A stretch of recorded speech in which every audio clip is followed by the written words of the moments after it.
Imagine drifting across a silent sea under a velvet night sky, where the only sound is the rhythmic breath of the waves against a forgotten shore.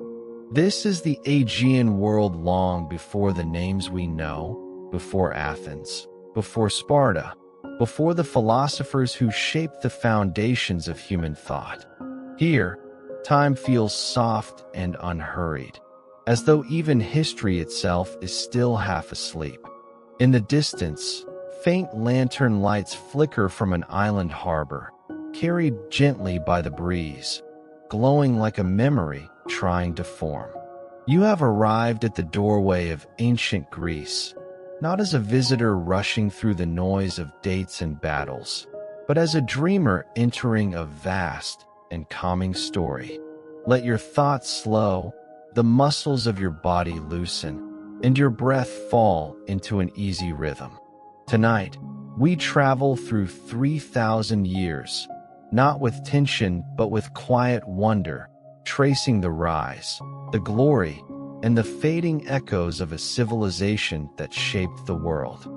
Far to the south, where warm winds travel freely from Africa to Europe, lies the island of Crete. Here, around 4,000 years ago, the first great civilization of the Greek world began to stir, the Minoans. Their palaces rose like gentle labyrinths of stone, with open courtyards that welcomed the sun and breezes that carried the scent of olive groves. Life on Crete moved with an almost musical calm. Artisans painted dolphins, lilies, and flowing waves as if the entire island were part of one living sea. There were no high defensive walls, only colors, columns, and open halls designed for light rather than war. Even their writing, still undeciphered, feels like a whisper from a world that valued grace over conquest. As you picture these early people walking softly through frescoed corridors, you may feel yourself settling deeper into comfort, as though the ancient rhythm of their peaceful days is reaching across time to slow your thoughts. This is the first heartbeat of Greece, gentle, warm, and quietly brilliant. As centuries passed, Crete blossomed into a maritime kingdom whose ships glided across the Aegean like drifting feathers. Their sailors carried goods, stories, and gentle customs from island to island, weaving a network of peaceful exchange. At the heart of their culture stood a mysterious symbol, the labyrinth. Whether it was truly a maze of stone or a myth born from ceremonial dance, it represented the winding journey of life itself. Deep beneath the palace of Knossos, the cool stone corridors held echoes of footsteps, laughter, music, and rituals lost to time. It was here that generations moved in graceful patterns, honoring a world where nature, art, and belief flowed together. But even the calmest seas can shift, and even the brightest cultures can dim. A great eruption from the island of Thera shook the region, sending waves and ash across the Aegean. Slowly, silently, the Minoan world began to fade, leaving behind frescoes that still breathe with color, waiting for dreamers to remember them. After the Minoans waned, another people rose from the rocky plains of mainland Greece, the Mycenaeans. Their world was not painted in soft blues and gentle reds, but shaped from bronze, stone, and the hard determination of warriors. Their cities sat atop fortified hills, crowned with massive gates guarded by lions of carved limestone. These were the people who would one day inspire the legends of Achilles, Agamemnon, and the long, tragic siege of Troy. Their scribes pressed symbols into clay tablets, recording inventories of armor, grain, chariots, and gold. Their kings ruled from palatial centers filled with echoes of feasts and the distant clatter of training soldiers. Yet even in this harsher world, beauty persisted, golden masks, elegant goblets, and rhythmic songs that carried through torchlit halls. But like the Minoans before them, the Mycenaeans faced storms they could not weather. A great collapse swept across the eastern Mediterranean, leaving palaces abandoned, trade routes empty, and the land wrapped in silence. With the fall of the Mycenaean palaces, Greece entered centuries historians later called the Dark Ages. It was not a darkness of despair, but rather a quiet winter of history, where writing faded, cities shrank, and generations lived simply, guided by memory instead of record. Villages dotted the hillsides, and people gathered around fires to share old stories, stories that would eventually become the foundations of Greek myth. In the hush of these forgotten centuries, the seeds of a new world were quietly taking root. Communities developed new forms of kinship and leadership. Travelers carried songs and ideas across rugged landscapes. And slowly, the Greek language evolved, harmonizing into the form that would one day give voice to epics and philosophy. Though this age left little behind, its silence was fertile. Like soil resting before spring, it prepared the land for a cultural awakening unlike anything the world had seen before. Around the 8th century BCE, Greece awakened. Populations grew, villages became towns, and the first city-states, polis, began to form. Each polis developed its own character, some warlike, some poetic, some devoted to trade, others to wisdom. Temples of marble began to rise along coastlines, catching the morning light as though the gods themselves had stepped into the world. Colonies spread across the Mediterranean, from Italy to the Black Sea, scattering Greek language, art, and customs like seeds carried by the wind. Above all, writing returned. Inspired by contact with Phoenician traders, the Greeks shaped their own alphabet, one that could capture not only numbers and inventories but poetry, philosophy, and the deepest questions of existence. And so, on quiet evenings, singers recited long epics to gathered audiences, tales of heroes, gods, journeys, and the fragile nature of human fate. In these resounding verses, the Greek spirit began to define itself. Among all the rising city-states, none carried a destiny as luminous as Athens. Resting beside a gentle sea and crowned by a rocky acropolis, the city began as little more than a cluster of homes and farms. But its people possessed a fierce curiosity, a hunger for dialogue, and a belief that thinking together could shape a better world. As the population grew, conflicts between rich and poor threatened the fragile community. Yet instead of collapsing, Athens chose a radical path, reform. Leaders like Solon and later Cleisthenes reshaped the rules, giving ordinary citizens a voice in decisions once reserved for kings.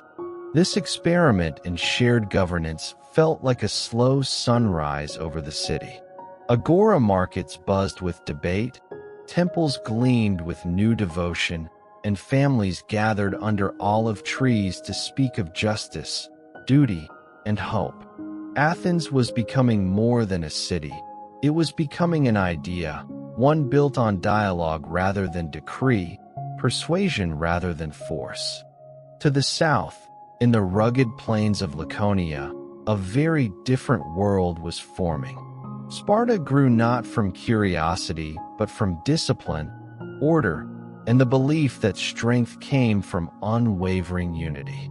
Infants were examined for hardiness, boys trained relentlessly from a young age, and adults lived as soldiers even in times of peace. Their society was austere, shaped by iron and silence rather than marble and song. Yet within these strict walls, the Spartans forged a resilience unmatched in the ancient world. They valued honor above wealth, courage above comfort, and loyalty above all. Their words were short, sharp, and few, but their actions echoed across history. In a land where division had once destroyed kingdoms, Sparta created a people who moved as one, calm, disciplined, and unbreakable. The contrast between Athens and Sparta would one day define the destiny of Greece itself. As the Greek city-states blossomed, a vast empire rose in the east, the Persians. Masters of engineering, administration, and diplomacy, they ruled from India to Egypt with a reach unmatched by any power of the age. To them, the scattered Greek polis looked small, divided, and insignificant. But when Persian envoys demanded submission, the Greeks rebelled with a defiance that surprised even themselves. The Ionian Revolt sparked a fire that drew the Persian king's attention westward. Soon, fleets and armies began crossing the Aegean, determined to bring Greece under imperial rule. As news spread, fear rippled through the city-states. Yet beneath the fear was something else, a growing sense of shared identity.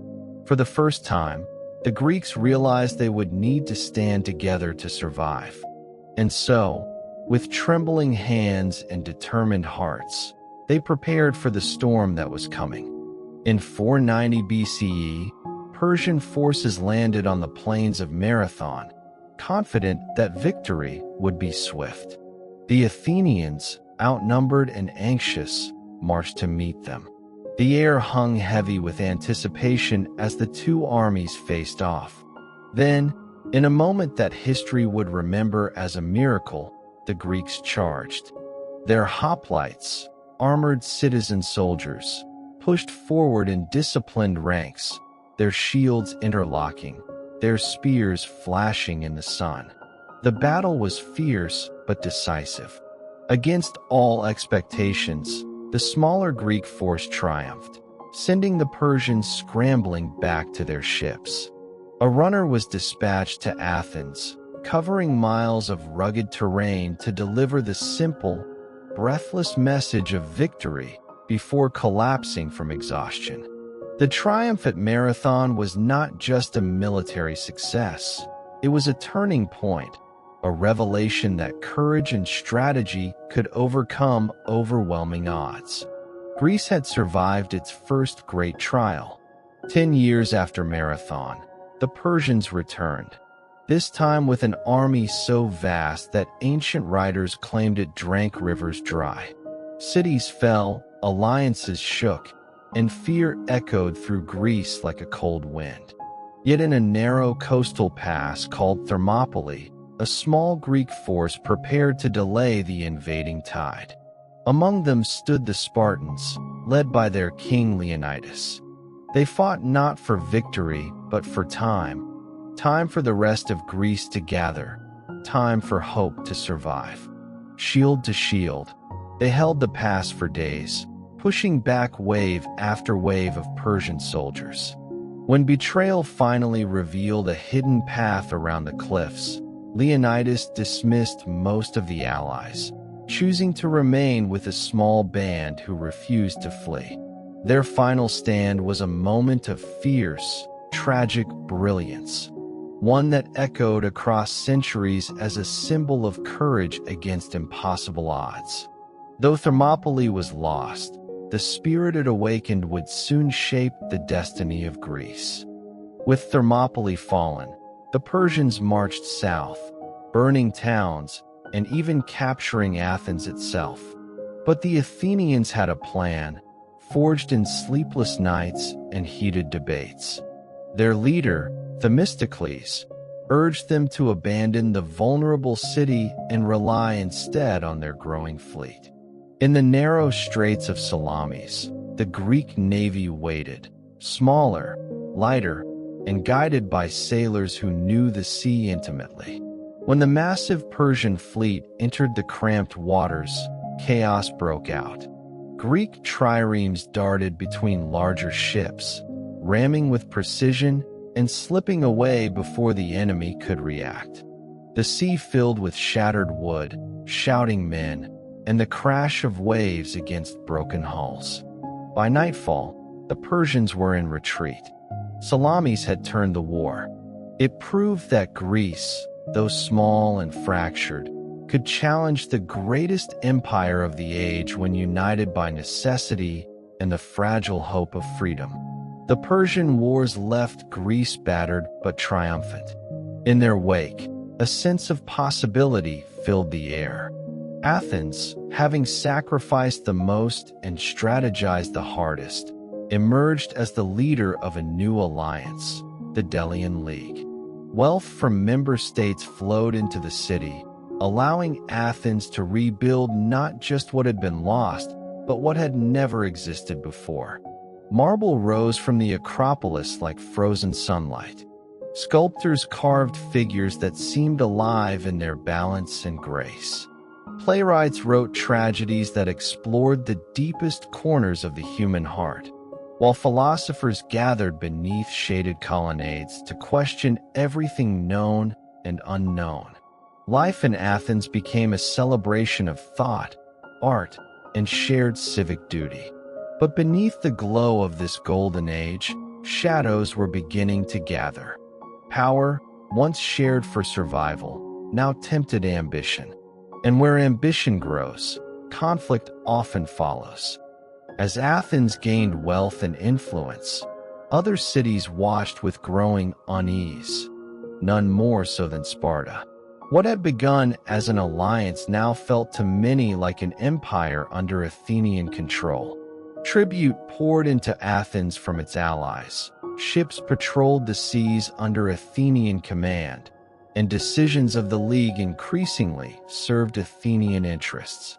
The contrast between the open, democratic society of Athens and the strict, militaristic culture of Sparta sharpened. Misunderstandings grew. Resentments deepened. Both sides believed they defended Greek freedom. Both sides believed the other threatened it. The fragile unity forged during the Persian Wars began to fracture.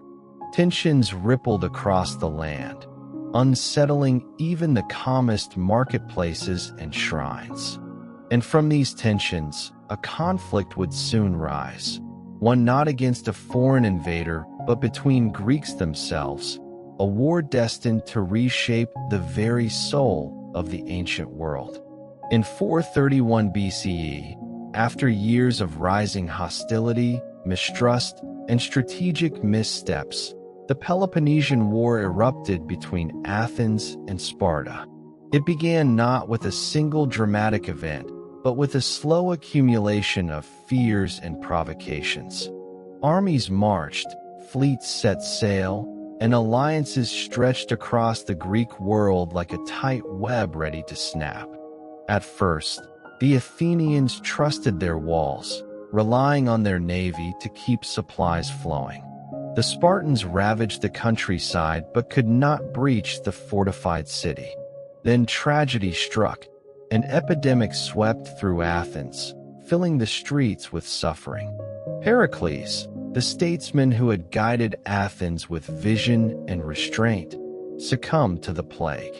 Without his steady leadership, political factions clashed, strategies shifted wildly, and the city's confidence began to erode.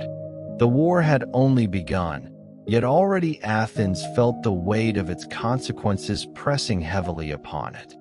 The Peloponnesian War dragged on for decades, shifting from land to sea, from hope to despair, from brief victories to crushing losses. Cities changed sides, alliances crumbled, and ordinary people endured the weariness of conflict that seemed to have no end. Athens launched ambitious campaigns, some brilliant, some disastrous. The most tragic of all was the Sicilian expedition, a grand naval venture meant to expand Athenian influence far across the sea. Instead, it ended in catastrophe, with ships destroyed, soldiers captured, and morale shattered. Sparta, aided by Persian gold, built a fleet to challenge Athens at its greatest strength. Battles raged in harbors and coastal waters, leaving both sides exhausted. Slowly, inevitably, Athens weakened. Food grew scarce, silver dwindled, and the proud walls that once symbolized resilience began to feel like confinement. The war had transformed Greece, draining its vitality and dimming the bright flame of its golden age. In 404 BCE, after nearly 30 years of relentless struggle, Athens surrendered. Spartan forces blockaded the city, cutting off supplies until hunger and despair made resistance impossible. When the city finally opened its gates, the long war ended not with a triumphant victory march, but with a quiet, mournful acceptance. The walls of Athens, symbols of its independence, were torn down to the sound of Spartan flutes. Yet even in defeat, the spirit of the city endured. Its philosophers continued to teach, its playwrights continued to write, and its people continued to seek meaning in the aftermath of destruction. Sparta now stood as the dominant power, but the war had strained even its rigid strength. Greece, once vibrant with creativity and unity, had become a landscape of weakened cities and lingering resentment. The stage was set for another power to rise, one that would reshape the world more profoundly than either Athens or Sparta ever had. To the north, beyond the mountains that many Greeks considered the edge of their world, lay the kingdom of Macedon, a land of forests, wide plains, and fierce horsemen. For centuries, the Macedonians had been dismissed by the southern Greeks as uncultured outsiders. But under the leadership of King Philip II, this overlooked kingdom began to transform. Philip reorganized the army, introducing new tactics, longer spears, and a disciplined infantry formation called the phalanx. He forged alliances with diplomacy and conquered with precision, gradually extending his influence deeper into Greek affairs. While the city-states quarreled and rebuilt, Macedon grew stronger, more unified, and more ambitious. Greek thinkers, artists, and engineers traveled north, drawn by Philip's patronage. A new force was gathering, one that combined Greek intellect with Macedonian power. And quietly, in the royal palace, a young prince named Alexander watched and learned, absorbing everything with a restless, brilliant mind. In 338 BCE, the Greek world confronted Macedon at the Battle of Chaeronea. Athens and Thebes, once fierce rivals, united against the growing threat of Philip's expanding power. The battlefield lay in a serene valley, where hills rolled gently toward the horizon. But on that day, tranquility gave way to the clamor of clashing armies. The Macedonian phalanx, steady and relentless, advanced with near-mechanical precision. Greek hoplites fought with bravery but lacked the cohesion and unity that had once defined their greatest victories. When the dust settled, Macedon stood triumphant. The independence of the Greek city-states had effectively ended, though Philip allowed them to govern themselves under his leadership. For many, it was a bitter moment. For others, a necessary conclusion to years of decline. But this turning point was only a prelude.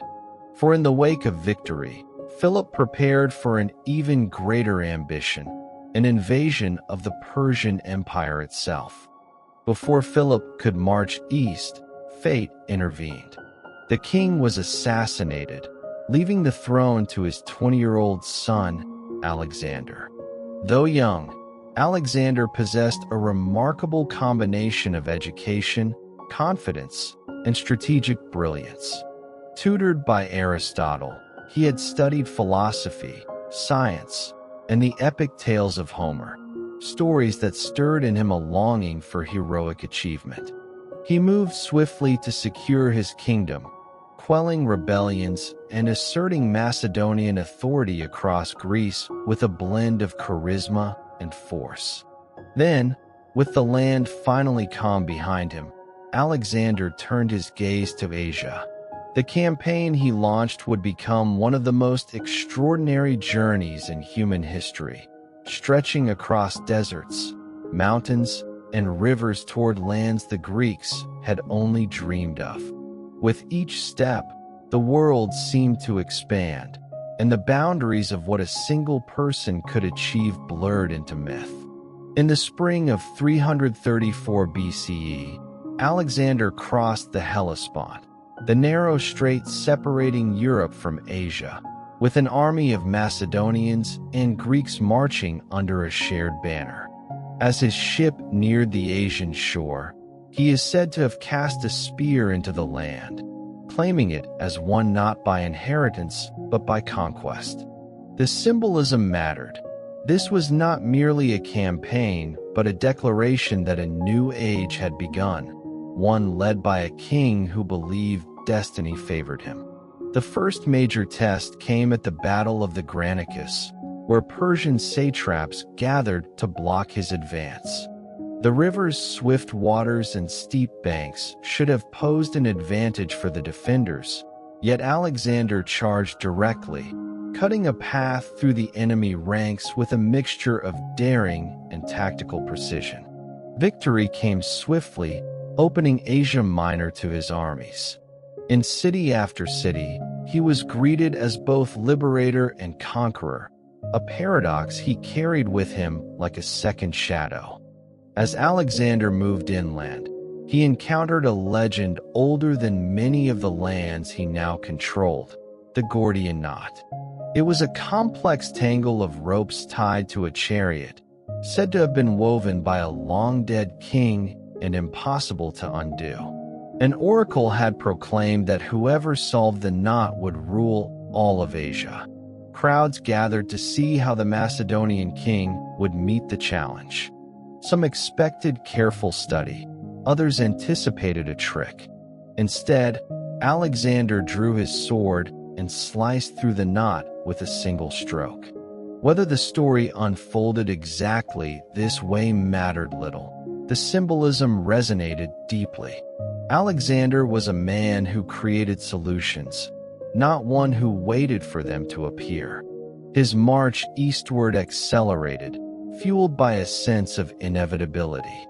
Battles, victories, and strategic alliances carried him across the vast sweep of Anatolia. With each step, the Persian king Darius III became increasingly aware that this young challenger was not just another invader, but a force reshaping the world. In 333 BCE, the armies of Alexander and Darius met near the narrow coastal plain of Issus. The setting was dramatic. Mountains pressed close to the sea, leaving little room for maneuver. When the battle began, the Persian army vastly outnumbered the Macedonians, yet numbers alone could not shift the tide. Alexander led a decisive charge directly toward the Persian center, where Darius himself commanded. Faced with the sudden ferocity of the attack, Darius panicked and fled the field in his chariot. His retreat triggered chaos among Persian ranks, and the Macedonian victory became complete. In the abandoned royal camp, Alexander found treasures, weapons, and even the family of the Persian king, treated with respect, a gesture that enhanced his reputation. Issus was more than a military triumph. It was a psychological turning point. For the first time, the Persian Empire realized it faced not merely an ambitious youth, but a commander capable of reshaping the balance of power. Pressing southward, Alexander encountered the island city of Tyre, a fortress surrounded by deep waters, confident in its isolation. Tyre refused to open its gates, believing the sea would protect it. But Alexander's determination hardened. He ordered a massive causeway to be built, extending from the mainland toward the island, stone by stone, under constant assault from Tyrian ships and archers. The siege dragged on for months, becoming a test of endurance rather than sheer force. Yet slowly, inevitably, the causeway advanced.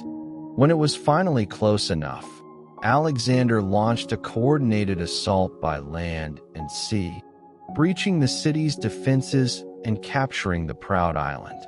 The fall of Tyre sent shockwaves throughout the region. It demonstrated that even the most secure of cities could not withstand Alexander's resolve. From there, he marched into Egypt, welcomed as a liberator from Persian rule, and founded a new city, Alexandria, which would one day become a beacon of knowledge for the world. With the Mediterranean coast secured, Alexander turned inland toward the Persian heartland. The decisive clash awaited at Gaugamela in 331 BCE. Darius had assembled an enormous force on a wide, open plain carefully prepared for his chariots and cavalry. The night before the battle, Alexander slept calmly, while Darius reportedly remained awake, gripped by anxiety. When dawn broke, the armies faced one another across the vast field. The Persians attempted to encircle Alexander's smaller force, but with masterful timing and feigned retreats, the Macedonian king created a gap in the enemy line. He seized the moment, charging directly toward Darius once more. The Persian king fled, and his army collapsed. Gaugamela sealed the fate of the Persian Empire. Babylon, Susa, and Persepolis opened their gates in succession, their treasures falling under Alexander's control. In the burning halls of Persepolis, its flames rising like the end of an era, the last vestiges of the old empire crumbled, giving way to a new world shaped by the ambitions of one man. Though Alexander now ruled the greatest empire of his age, he was not yet satisfied. His vision stretched beyond Persia's eastern borders, into lands scarcely known to the Greeks. Across rugged mountains and vast deserts, his army marched into regions of modern-day Afghanistan and Central Asia, encountering fierce resistance from tribes who fought not for empire, but for homeland. The campaigns were grueling, marked by harsh winters, narrow passes, and ambushes from unseen foes. Yet Alexander pressed on, founding cities, forging alliances, and marrying a local princess named Roxana to solidify his presence in the region. His generals questioned the purpose of such endless expansion, but Alexander's restlessness only grew. The world, to him, felt incomplete, as though some essential frontier still lay beyond the next horizon. Each step eastward blurred the line between conquest and quest, between king and legend. Driven by an insatiable desire to explore, Alexander led his army into the Indian subcontinent. There, he faced the powerful King Porus at the Battle of the Hydaspes River. Monsoon rains had turned the landscape into shifting mud, and the river itself surged with violent currents. Across the water, Porus stood tall upon his elephant, commanding troops who had mastered the terrain. Alexander, recognizing that a direct crossing would be fatal, secretly moved part of his army upriver under the cover of darkness and rain. At dawn, he launched a surprise attack. The battle was fierce, echoing with the trumpeting of war elephants and the clash of iron against soaked shields. Though Alexander won, he admired Porus's courage and restored him as ruler, gaining a loyal ally. Yet this victory marked a turning point. His weary soldiers, longing for home after years of campaign, refused to march farther. At the edge of the known world, Alexander finally turned back. The journey home was long and punishing. Alexander led part of his army through the Gedrosian Desert, a harsh expanse of scorching winds and shifting sands. Many perished from exhaustion and thirst, their footprints lost to the relentless dunes. When the survivors finally reached safer lands, Alexander's ambition remained undimmed. He envisioned a unified empire where Greeks and Persians could live together, blending cultures under shared governance. He adopted Persian customs, encouraged intermarriage, and recruited soldiers from across his territories. But these reforms stirred unease among his companions, who feared the dilution of their identity. Meanwhile, distant provinces simmered with unrest, and the sheer scale of the empire strained even Alexander's boundless energy. Beneath his legendary confidence, the weight of ruling millions pressed heavily, carving lines of fatigue into the once youthful king.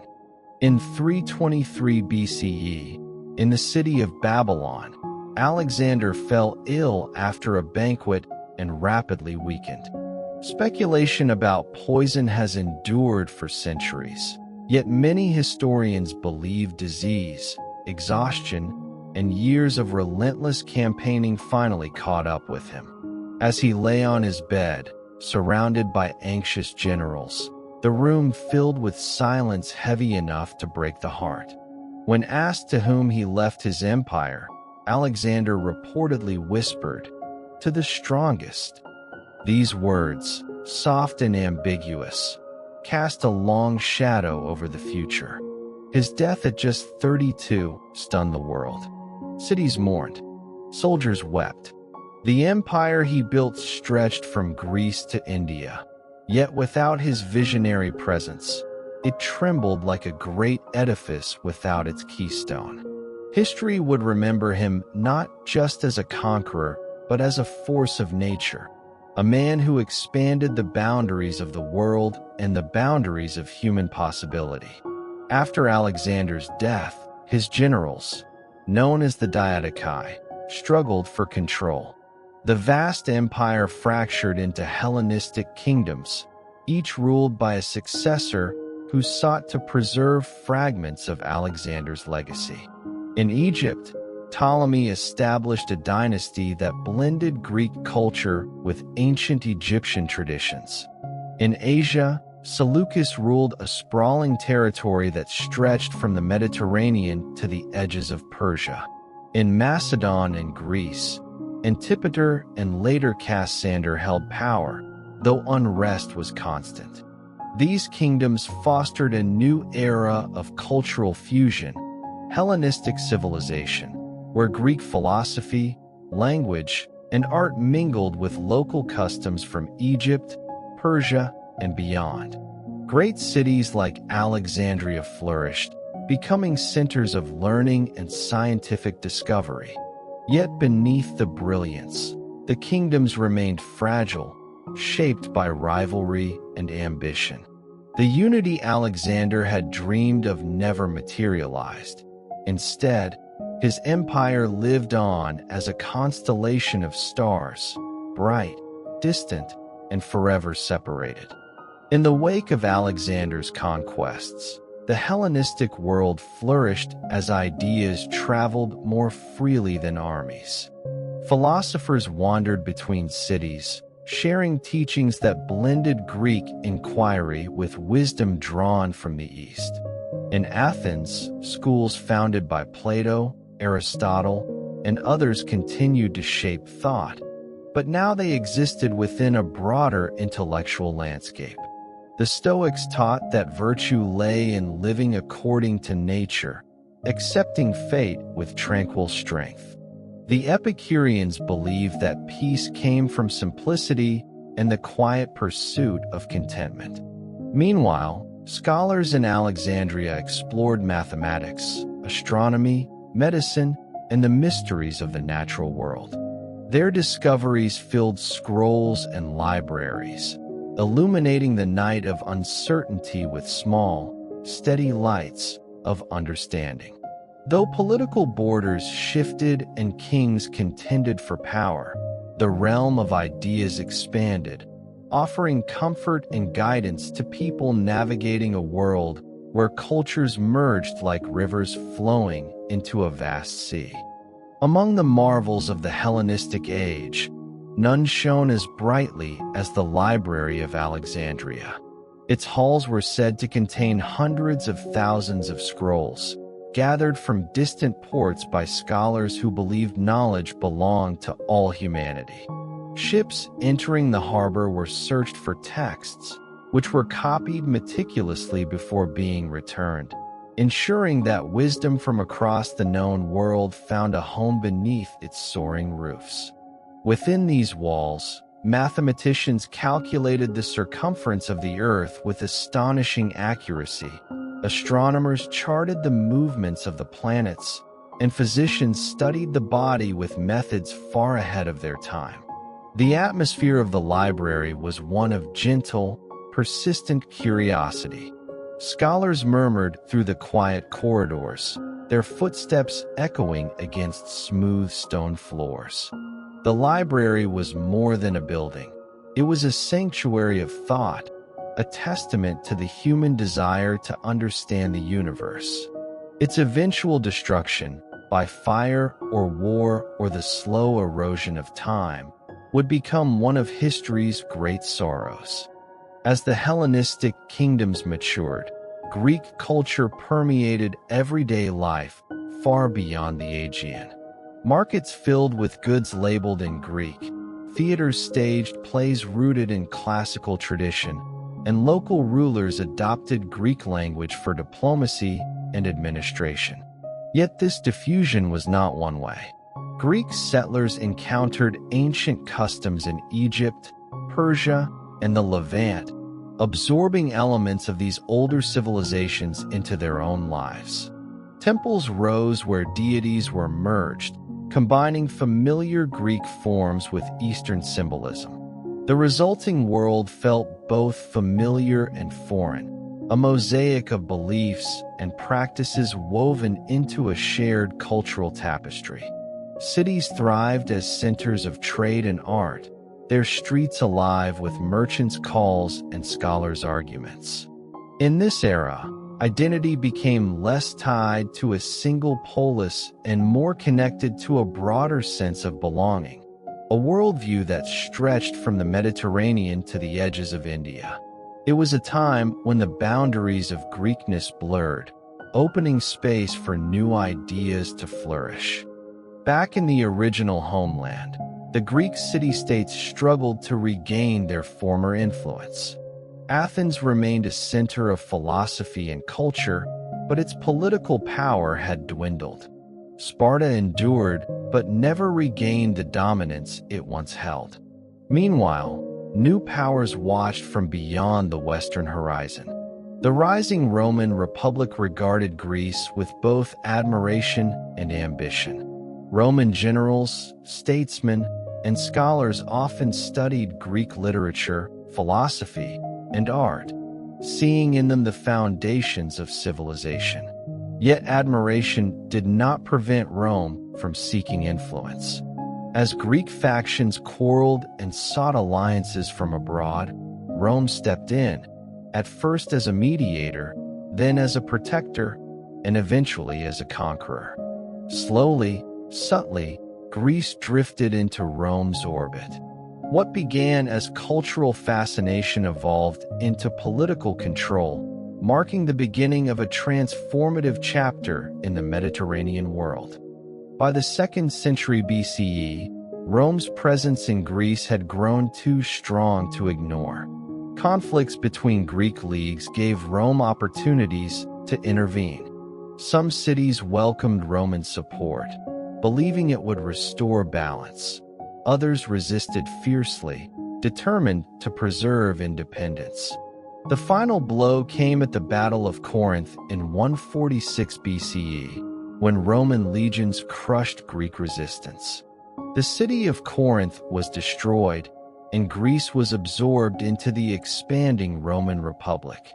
Yet Rome did not erase Greek culture, far from it. Instead, Roman elites embraced it, studying Greek philosophy, imitating Greek art, and preserving Greek literature. In a sense, Greece conquered Rome culturally even as Rome conquered Greece politically. The two worlds intertwined, forming a foundation that would influence Europe for millennia. In this new order, Greece found a quieter role, not the fierce independence of the classical age, but a sustained legacy woven into the very fabric of Roman life. Under Roman rule, Greece entered a period of relative stability known as the Pax Romana. Roads connected once isolated towns, trade flourished, and cities revived with renewed vigor.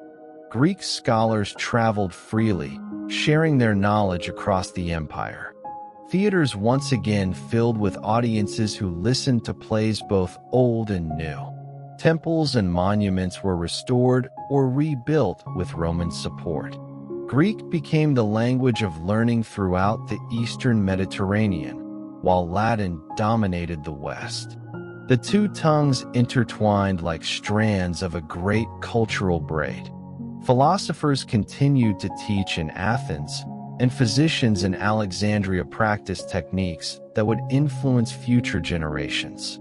Life in Greece now moved at a slower pace, shaped less by war and more by contemplation. Though the age of great city-state rivalries had passed, a sense of continuity endured, a quiet recognition that the roots of Western thought still drew nourishment from Greek soil. During this Roman-Greek synthesis, philosophical schools continued to flourish. Stoicism gained new prominence, offering comfort in turbulent times with its teachings of inner calm and resilience. Epicureanism encouraged simple pleasures and the cultivation of tranquility. Skepticism challenged assumptions, reminding students that certainty was elusive. Meanwhile, the teachings of Plato and Aristotle found renewed life as scholars commented on and reinterpreted ancient ideas. Across the empire, individuals sought meaning in a world where politics shifted like sand, but wisdom remained steady. In quiet courtyards, beneath the shade of olive trees, teachers spoke of virtue, happiness, and the nature of existence. These ideas traveled beyond Greece, influencing Roman thought and early Christian philosophy alike. The conversations begun in Athens centuries earlier continued to ripple through time, shaping minds in lands far beyond the Aegean Sea. As the centuries unfolded, a new faith began spreading through the Roman Empire, Christianity. Initially resisted and sometimes persecuted, it gradually found followers across regions that once belonged to the Greek world. Greek cities, with their traditions of debate and introspection, became centers of early theological discussion. Concepts from Greek philosophy influenced emerging Christian thought, giving shape to ideas about the soul, virtue, and the cosmos. Over time, Christian texts were written and copied in Greek, embedding the language even deeper into spiritual life. When Christianity eventually gained imperial support, it transformed the cultural landscape. Temples were repurposed, new churches rose, and religious communities flourished. The fusion of Greek intellectual heritage with Christian doctrine created a spiritual tradition that would guide the Byzantine Empire and influence Europe for centuries to come. Greece had once shaped the ancient world through art and philosophy. Now, its legacy would help shape the spiritual world as well. With the division of the Roman Empire, the eastern half, rooted deeply in Greek language and traditions, evolved into what we call the Byzantine Empire. Its capital, Constantinople, stood as a bridge between Europe and Asia, a city of domes, mosaics, and shimmering gold. Greek became the empire's official language, and classical learning preserved in its libraries continued to inspire scholars. Although Byzantine culture differed from ancient Greece, the connection remained strong, like a river fed by an ancient spring. Philosophical debates flourished in monasteries, and artistic traditions, icons, illuminated manuscripts, intricate patterns, carried echoes of the classical past. The Byzantine world endured for more than 1,000 years, long after the fall of Rome in the West, preserving the knowledge, language, and spirit of Greece through tumultuous ages.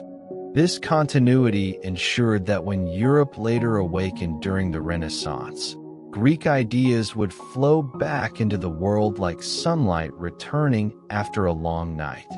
As centuries passed, the ancient Greek world became a landscape of memories, ruins softened by wind and time, stones warmed by countless sunsets.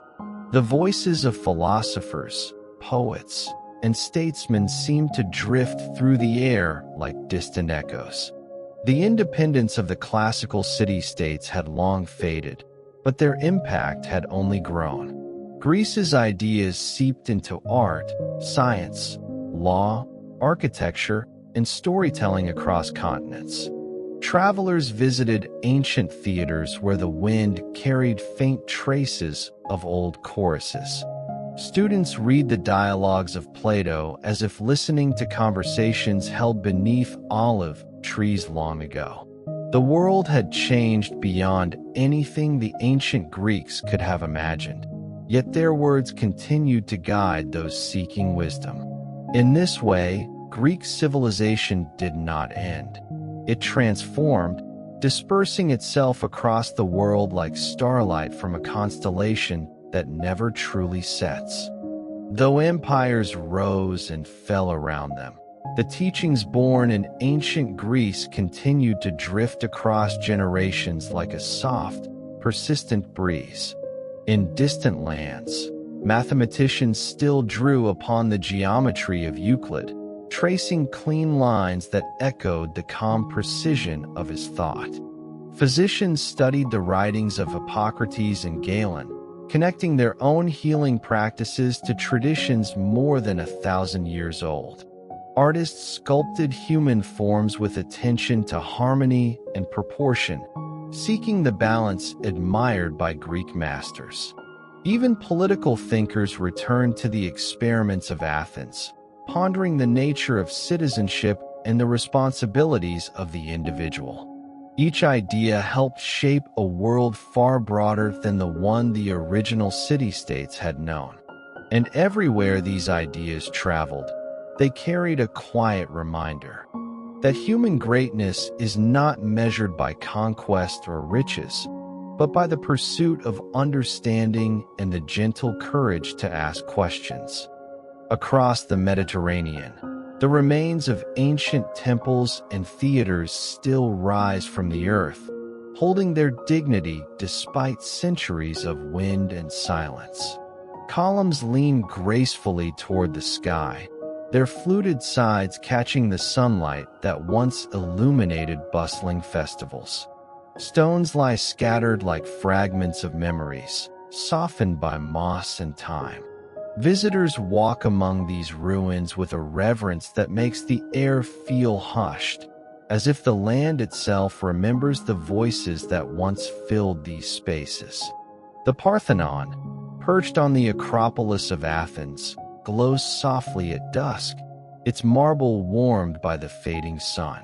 In Delphi, where the oracle once whispered riddles of fate, the mountains still hold a sense of ancient mystery. These places are not empty. They are reservoirs of history, quietly dreaming. They invite all who wander there to pause, breathe deeply, and listen to the gentle echoes of civilizations that shaped the human story. Even as the centuries unwind, the legacy of Greece remains woven into the fabric of the modern world. Democratic ideals, theatrical storytelling, philosophical inquiry, scientific method, all bear the imprint of Greek thought. In classrooms from Europe to America to Asia, students encounter the language of Homer and the logic of Aristotle. In modern cities, architectural designs borrow from the symmetry and grace of classical forms. Words derived from Greek slip easily into discussions of medicine, astronomy, politics, and art. This continuity feels like a long, unbroken thread stretching from the distant Aegean shores into the present moment. Though many ages have passed, the Greek spirit endures, curious, reflective, quietly bold. It lives in the questions people still ask about truth, beauty, virtue, and the cosmos. It lives in the calm recognition that learning never truly ends, and that the search for wisdom can be as gentle and comforting as the sea at dusk. Ancient Greece may no longer exist as a collection of independent city-states, but its essence has proven remarkably resilient. Civilizations often fade with time, their achievements forgotten beneath layers of war and dust. Yet Greece persists, not in armies or borders, but in ideas. Its dramas still move audiences, its epics still stir imagination, its philosophies still guide those who seek meaning amid uncertainty. Every new discovery in archaeology, every restored ruin, every translated manuscript reawakens a world that seems always ready to breathe again. It is as though Greece entered history not simply as a time or place, but as a state of mind, one defined by openness, contemplation, and the belief that even the smallest question can lead to profound truths. In this way, the ancient Greeks continue to live wherever humans value knowledge, beauty, and the endless horizon of thought. As our long journey through the ancient Greek world draws gently to a close, imagine once again the calm sea beneath a darkening sky. Waves roll softly over the water, carrying with them the echoes of distant ages, the footsteps of Minoan dancers, the shouts of hoplites at Marathon, the whispers of philosophers in shaded courtyards. All these sounds blend into a single, soothing rhythm, like a lullaby sung by history itself. The stars above shimmer in patterns that once guided sailors and inspired myths. The air is cool, steady, and timeless. Whatever triumphs and tragedies filled this vast story, they now rest peacefully in the folds of memory, softened by time. Let this quietness settle over you. Let the weight of centuries fall away. You are drifting now, gently, back toward your own present moment, carrying with you only calmness, perspective, and the soft comfort of knowing that even the greatest tales eventually find their rest. And now, as the final echoes of ancient Greece fade into the night, allow your thoughts to soften like distant waves settling against the shore. You have walked through millennia, traveled alongside poets, warriors, kings, and dreamers, yet here you are, safe, still, and gently drifting in the quiet of your own space. The world outside can wait. Every worry, every unfinished task, every question belongs to tomorrow. For now, there is only the slow rhythm of your breath and the soft embrace of rest gathering around you. Let your eyes grow heavy. Let your mind loosen its grip. You are part of a story much larger and more enduring than any single moment. And just as the ancient world now sleeps beneath starlit skies and silent ruins, you too can let go. Settle into calmness. Drift into dreams. The night will carry you the rest of the way.